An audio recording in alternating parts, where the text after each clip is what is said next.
ഇങ്ങനത്തെ കാര്യങ്ങളൊക്കെ കാണണ്ടേ കുട്ടികൾ? കാരണം 10, 14, 15 വയസ്സുള്ള പെൺകുട്ടികളാണ് ഇങ്ങനെ. അത് ലവ് ജിഹാദാണോ, ഇനി അവരുടെ ഒരു പ്രായത്തിൻ്റെ ഇൻഫാക്ച്വേഷൻ ആണോ, ഇതൊക്കെ കണ്ടുപിടിക്കേണ്ടിയിരിക്കണം.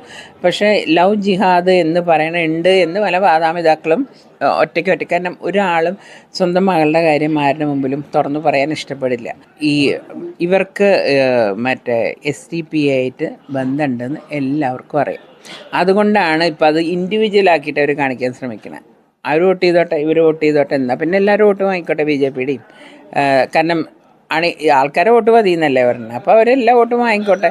പക്ഷേ ഭീകര സംഘടന എന്ന് പറഞ്ഞിട്ട് ഇവർ തന്നെ പറഞ്ഞുണ്ടാക്കി. തൃശ്ശൂരിലെ ക്രൈസ്തവ സമൂഹത്തിന്റെ ഒരു മോശമില്ലാത്തൊരു വോട്ട് BJPക്ക് നിർബന്ധമായിട്ട് വേണം ഇവിടെ വിജയിക്കണമെങ്കിൽ.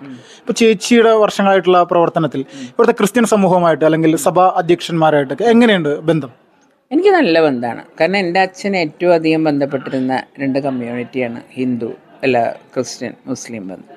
അപ്പം അങ്ങനെ ഒരു കാര്യമുള്ളതുകൊണ്ട് അവരുടെയൊക്കെ ഒരു ആറ്റിറ്റ്യൂഡ് എനിക്ക് കണ്ടത്, അവർ സത്യങ്ങൾ മനസ്സിലാക്കി തുടങ്ങിയിട്ടുണ്ട്. എന്താണ് ഇവർ ഇങ്ങനെ പറയുന്ന മാതിരിയല്ല, ഇവരെ വെറുതെ മാധ്യമങ്ങൾ അങ്ങനെ ഉണ്ടാക്കുന്നതാണെന്നൊരു തോന്നൽ പലർക്കും വന്നിട്ടുണ്ട്. അതിൻ്റെ ഒരു ഗുണം സുരേഷ് ഗോപിക്ക് കിട്ടും.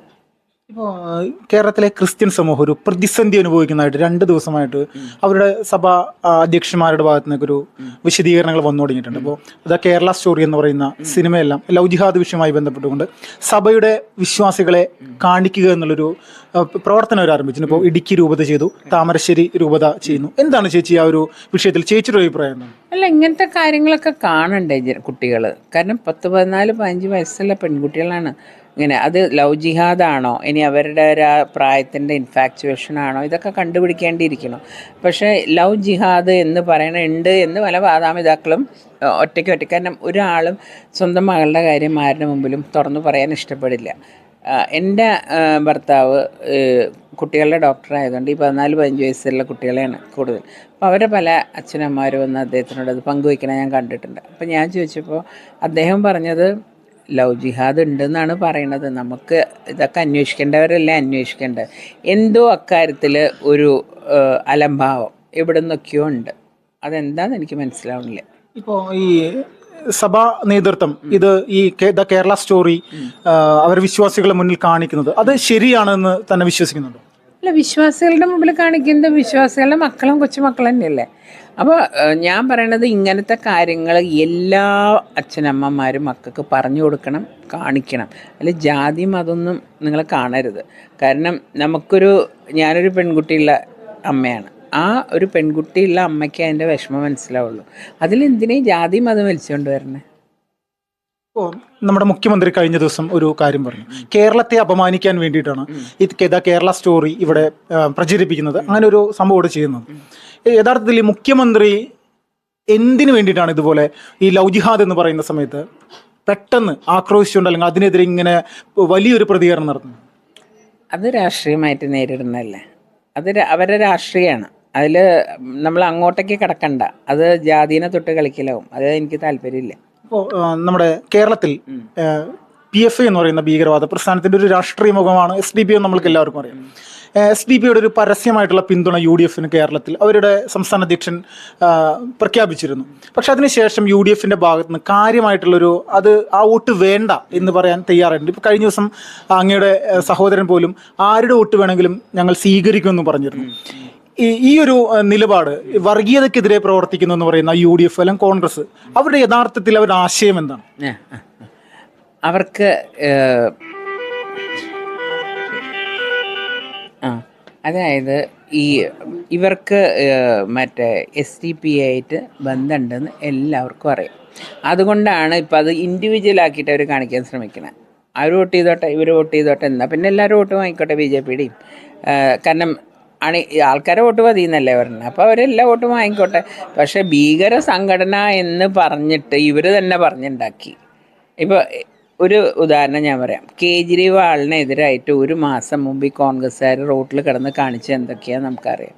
അതേ കേജ്രിവാളിന് വേണ്ടിയിട്ടുണ്ട് 1 മാസം കഴിഞ്ഞപ്പോൾ ഇവർ ഇറങ്ങിയിരിക്കണം. അപ്പോൾ ഇവരുടെ ഇരട്ടത്താപ്പാണ്, മനസ്സിലായി. അവർക്ക് അവരുടെ പരാജയം മണക്കുന്നുണ്ട്. അപ്പോൾ അതുകൊണ്ട് തന്നെ അവർക്ക് ആരുടെ വോട്ട് കിട്ടിയാലും SDP എന്നല്ല അതിനപ്പുറം ഉണ്ടെങ്കിൽ അവർ വാങ്ങിയിട്ടുണ്ട്. അവസാനമായിട്ടൊരു കാര്യം മാത്രം മാഡം, രാഹുൽ ഗാന്ധിയെ പറ്റി എന്താണ് അഭിപ്രായം? രാഹുൽ ഗാന്ധിനെ പറ്റി അഭിപ്രായം പറയാൻ അത്ര വലിയ ആളൊന്നുമില്ല ഞാൻ. അദ്ദേഹത്തിന്റെ രാഷ്ട്രീയ നിലപാടുകൾ പരാജയമാണ്. അല്ല, അതുകൊണ്ടാണല്ലോ ഈ പാർട്ടി ഇങ്ങനെയായത്. എത്രയോ മഹാമാരിരുന്ന ഒരു പാർട്ടിയാണ് അതിൽ. ഞാൻ ഇന്ദിരാഗാന്ധിയുടെ കാലം തൊട്ട് ഞാൻ കണ്ടിട്ടുള്ളതാണ്. ഇപ്പം അതാണോ ഈ കോൺഗ്രസ് എന്തുകൊണ്ട് ഈ നിലയിലേക്ക് പോയി? കോൺഗ്രസിൻ്റെ കാര്യങ്ങൾ ഗൗരവമായിട്ട് കാണുന്നുണ്ടോ? ഞാൻ ചോദിക്കുന്നത്, ഈ ഇലക്ഷൻ വരുന്ന സമയത്ത് അദ്ദേഹം എന്തിന് യാത്ര നടത്തി? അതും ഗുജറാത്ത് മാതിരിയുള്ള സ്ഥലങ്ങളിൽ ഒരു വോട്ട് പോലും കിട്ടില്ല എന്ന് പറയുന്ന ഗുജറാത്ത് കൂടിയാണ് അദ്ദേഹം പോയത്. അദ്ദേഹം പോയതുകൊണ്ട് എന്തെങ്കിലും വ്യത്യാസം ഉണ്ടാവുമെന്ന് നമുക്ക് റിസൾട്ട് വന്നാൽ അറിയാം. ഈ ഒരു യാത്രയല്ല, ഒരു നേതാവിൻ്റെ ഇതെന്താണെന്ന് വെച്ചാൽ നമ്മളെ പ്രകടന പത്രിക തയ്യാറാക്കുന്ന കാര്യത്തിൽ നല്ല കാൻഡിഡേറ്റിനെ കണ്ടുപിടിക്കുക. ഇതിലൊക്കെ ഒരു നേതൃത്വം വേണം. അല്ലാണ്ട് വല്ലവരെ ഏൽപ്പിച്ചിട്ട് യാത്രയ്ക്ക് പോയിട്ട് കാര്യമില്ല. എന്തിനാ ഈ അവസാന നിമിഷ യാത്ര എന്ന് അതിന് ഉത്തരം ആരെങ്കിലും പറയുന്നുണ്ടോ? ഞാനിതുവരെ ആലോചിച്ചൊന്നും കിട്ടിയിട്ടില്ല. അതുകൊണ്ട് പരാജയമാണ് അദ്ദേഹത്തിന്റെ നിലപാടുകളല്ലേ? അദ്ദേഹം അതാണല്ലോ, അതായത് നമ്മൾ ഒരു പ്രാവശ്യമോ 2 പ്രാവശ്യമോ ലീഡർഷിപ്പിൽ പരാജയം സംഭവിച്ചാൽ അവർ സ്വയം മാറണം. മനസ്സിലായി? അവർക്ക് പാർട്ടിയോട് സ്നേഹം ഉണ്ടെങ്കിൽ അവർ സ്വയം മാറണം. എനിക്കത് ചെയ്യാൻ പറ്റിയില്ല എന്ന് പറഞ്ഞ് മാറി നിൽക്കണതല്ലേ മര്യാദ. കാരണം അദ്ദേഹത്തെ വിശ്വസിച്ച് എത്രയോ അണികൾ ഇപ്പോഴും നിൽക്കണം. അവരെയൊക്കെ വെള്ളത്തിൽ ഇതാക്കുകയല്ലേ ചെയ്യണതും. അതുകൊണ്ട് ആ രീതിയോട് എനിക്ക് താല്പര്യമില്ല. ദേശീയ തലത്തിൽ BJP 400 സീറ്റുകൾ നേടും. അത് കേരളത്തിൽ നിന്ന് പ്രതിനിധികൾ ഉണ്ടാവുമെന്ന് വിശ്വസിക്കുന്നു. തീർച്ചയായിട്ടും BJP ജയിക്കുമെന്ന് തന്നെയാണ്. തീർച്ചയായിട്ടും. അയാൾ എന്തിനാ സംശയം? അതെങ്ങനെ പറഞ്ഞ് ഞാൻ പറഞ്ഞാലേ ഇനി സുരേഷ് ഗോപി തോക്കില്ല പോരെ. വളരെ നന്ദി ചേച്ചി, ഒരു സമയത്ത് നമ്മൾ പ്രതികരിച്ചു. കേരളത്തിൽ BJPയുടെ ഒരു ഏറ്റവും പ്രധാനപ്പെട്ട A+ മണ്ഡലങ്ങളിൽ ഒന്നായിട്ട് കാണുന്നത് തൃശ്ശൂർ തന്നെയാണ്, സംശയമില്ല.